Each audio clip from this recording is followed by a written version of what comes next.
கர்ம வீரர் காமராஜர் ஐயா மிக முக்கியமான காரணம். அந்த அவருடைய ஆட்சி காலத்துல 54 63 18,000 பள்ளிக்கூடத்தை கொண்டு வந்தார். அதுல 12,000 பூட்டி கிடந்த பள்ளிகளை திறந்தார், 6,000 புதிய பள்ளிக்கூடங்கள். மொத்த கணக்கு காமராஜர் ஐயா 18,000 பள்ளிக்கூடம். அப்ப நேரடியா என்னாச்சுனாங்க ஐயா, இம்மிடியட்டா நம்ம படிக்க வச்சிட்டோம் குழந்தைகள் படிச்ச உடனே அந்த குழந்தைங்க 10th தாண்டி 12th கொண்டு போனோம். அதன் பிறகு கலைஞர் கருணாநிதி அவர்கள், அம்மையார் ஜெயலலிதா அவர்கள், அவங்க காலகட்டத்துல ஒரு புரட்சி வந்துச்சு, இன்ஜினியரிங் காலேஜ் புரட்சி. ஏகப்பட்ட இன்ஜினியரிங் காலேஜ் நம்ம கொண்டு வந்தோம்.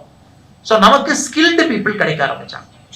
புரட்சி தலைவர் எம்ஜிஆர் ஐயா காலகட்டத்துல சோசியல் செக்டர் ஸ்பெண்டிங்க பார்த்துக்கிட்டாங்க.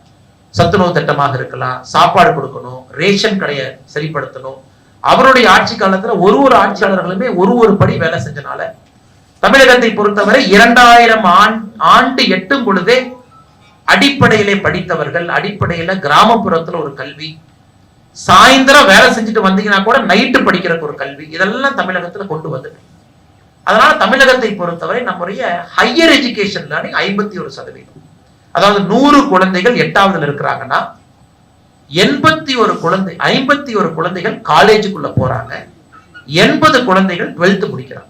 இது இந்தியால யாருக்குமே இந்த டேட்டா கிடையாது. 100 குழந்தைகள் 8வது போறாங்கன்னா 80 குழந்தைகள் 12th முடிச்சிடறாங்க, 51 குழந்தை காலேஜுக்குள்ள என்ட்ராயிருக்கு.